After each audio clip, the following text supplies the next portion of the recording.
ഇന്ന് തന്നെ ഡൗൺലോഡ് ചെയ്യൂ. കാണൂ നിങ്ങളുടെ ഫേവറേറ്റ് ഷോസ്. എല്ലാവരും വന്നിട്ട് ഞാൻ വാതില് തുറക്കൂ. എന്നാ ഓക്കെ മുത്തശ്ശി. ഇന്നിവിടെ ഒരു കാളരാത്രിയാടി മോളെ. എന്താ രണ്ടുപേരും കൂടി ഇവിടെ പാത്തും പതുങ്ങി നിൽക്കുന്ന?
വരണേ, മുത്തശ്ശിയും കൊച്ചുമോളും കൂടി പ്ലാൻ ചെയ്തിരിക്കുന്നത് ചെറിയൊരു അറ്റാക്ക് ഒന്നും അല്ലല്ലോ.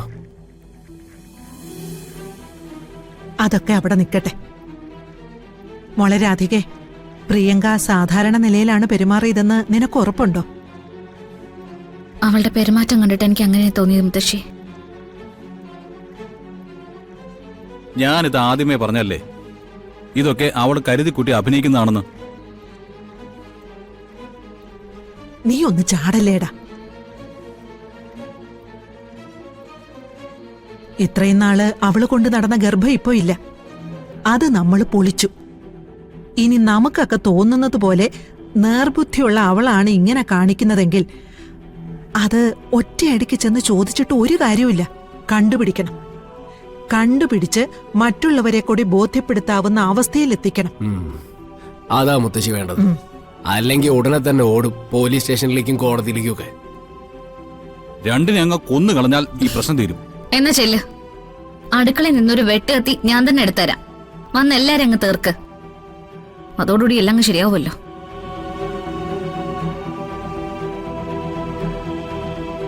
എല്ലാവരും വരുണ്ട കൂടെ നിൽക്കല്ലേ, പിന്നെന്തിനാ ഇങ്ങനെ ബഹളം വെക്കുന്നത്? വരണേ, അവൾ ഇന്ന് എന്തായാലും നിന്റെ മുറി കയറും. നീ എന്താ തീരുമാനിച്ചിട്ടുള്ളത്? അവള് പറയുന്ന പ്രകാരം അവളെന്റെ ഭാര്യയല്ലേ. വരട്ടെ മുത്തശ്ശി, ഞാൻ നോക്കിക്കോളാം. എങ്ങനെ സ്വീകരിക്കും? അവളുടെ ജീവിതത്തിൽ അവൾ ഒരിക്കലും മറക്കാത്ത രീതിയിലുള്ള ഒരു സ്വീകരണം അത് കൊടുക്കാനാ ഉദ്ദേശിക്കുന്നത്. എടാ വരണേ, നീ നമ്മുടെ ചന്ദ്രൻ മാഷിന്റെ അടുത്ത് പറ്റിയ തന്ത്രമാണോ ഉദ്ദേശിക്കുന്നത്? അതെ ഏട്ടാ, ഏട്ടാ അതുപോലെ മതി. അതേതാടാ ചന്ദ്രമാഷ്? മുത്തശ്ശി, 3-4 കൊല്ലം മുമ്പ് നമ്മുടെ വല്യവിളയിൽ കിടക്കുന്ന ഒരു വീടുണ്ടല്ലോ, അവിടെ ഒരാൾ താമസിക്കാൻ വന്നില്ലേ, ഒരു ചന്ദ്രൻ മാഷ്. ഓ, അയാളോട് വീട് ഒഴിയണോന്ന് പറഞ്ഞിട്ട് അയാള് സമ്മതിച്ചില്ല. അയാളല്ലേ? അത് തന്നെ. എന്നിട്ട് പിന്നെ എന്താ ഉണ്ടായത്? പിന്നെ എന്തുണ്ടാവാനാ, ഒരു ദിവസം പാതിരാത്രി അയാൾ ഇവിടെ വന്ന് ബെല്ലടിച്ചു. ഞാനും അച്ഛനും അമ്മയൊക്കെ ചെന്ന് വാതിൽ വന്നപ്പോ താക്കോല് തന്നിട്ട് ഇനി ഈ വഴിക്ക് ഇല്ലാതും പറഞ്ഞ അയാൾ അങ്ങോട്ട് ഓടിപ്പോവുകയും ചെയ്തു. അന്ന് അതിന്റെയൊക്കെ പിന്നിൽ ഒരു സൂത്രധാരൻ ഉണ്ടായിരുന്നു. ആരാ? ദേ, ഇവൻ. അത് ശരി. അപ്പൊ ഇത്തരം പണികളൊക്കെ കയ്യിലുണ്ടല്ലേ? ചെറുതായിട്ട്. അല്ല, എങ്ങനെയാ മാഷിനെ കൊണ്ട് സമ്മതിപ്പിച്ചേ?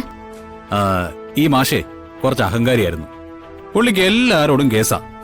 വാടക ചോദിച്ചാ കേസ്, വാടക വീട്ടിൽ നിന്ന് ഇറങ്ങാൻ പറഞ്ഞ കേസ്, വഴിയിൽ അയാളെ നോക്കി നിന്നാ കേസ്. അങ്ങനെ കേസിന് വേണ്ടി മാത്രമുള്ളൊരു മനുഷ്യൻ. പക്ഷെ അയാളോടൊരു കേസിന്റെ കാര്യത്തിന് പോയി നമുക്ക് നമ്മുടെ സമയം കളയാൻ പറ്റുമോ? അതുകൊണ്ട് ഒരു 30 മിനിറ്റ്സ് പ്രോഗ്രാം. ആ പ്രോഗ്രാം കഴിഞ്ഞപ്പോ മാഷ് ഇറങ്ങി ഓടിയ ഓട്ടമാണ് ദേ ഇവിടെ വന്ന് അവസാനിച്ചത്. അതെന്താണെന്ന് പറയടാ, ഒന്ന് കേക്കട്ടെ. പറയാം മുത്തശ്ശി. പറച്ചില്ലല്ല, നമ്മളത് വീണ്ടും ഒന്ന് റീക്രിയേറ്റ് ചെയ്യാൻ പോവാ. പ്രിയങ്കയ്ക്കും അവളുടെ മുത്തശ്ശിക്കും വേണ്ടി. എടാ വരണേ, എന്നാ പിന്നെ നോക്കണ്ട.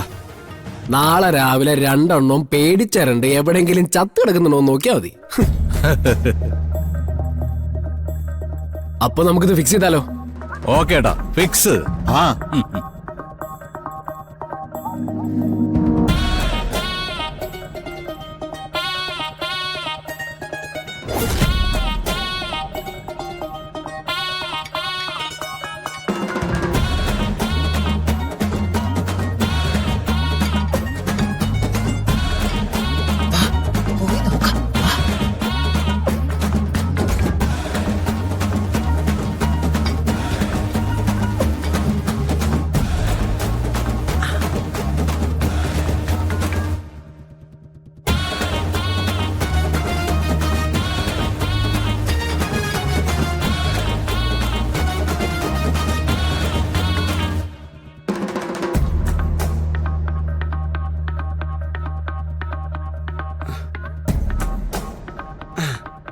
എടി, വരുൺ ബെഡ്റൂമിലുണ്ട്.